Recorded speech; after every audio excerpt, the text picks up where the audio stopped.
Estudyante mo? Asin yung sudan? Naranasan nyo na bang mag-ulam ng asin? Kung oo or hindi pa, pues panoorin nyo to. Lalagyan ko ng subtitle para maintindihan nyo. Let's go. Estudyante mo? Sa grade niyo? Grade 3? Ngaon mo? Ano nga mong ngaon ito silahan?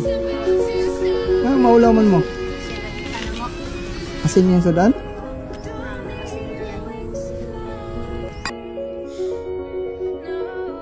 Oh? May tabunan to po. Asin na din yung wala yung sudan day? Bisag itlog? Mama day? Sa trabaho? Grabe kawawa mga bata, sobra. Mga nang dirira mo nang ngaon kay maulam mo ngaon dito sa eskwelahan? Kay asin yung sudan? Dihala mo, palitan mo yung sudan ha?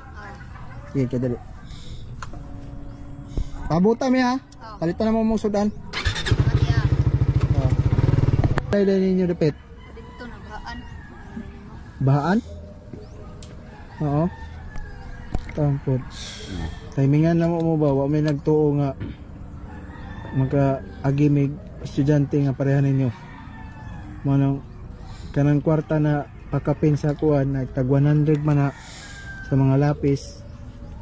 Baon na lang ninyo na para puhon. Di po mo maulaw o pag-abot sa paniudto. Nawa mo sudan, ha? Salamat ya.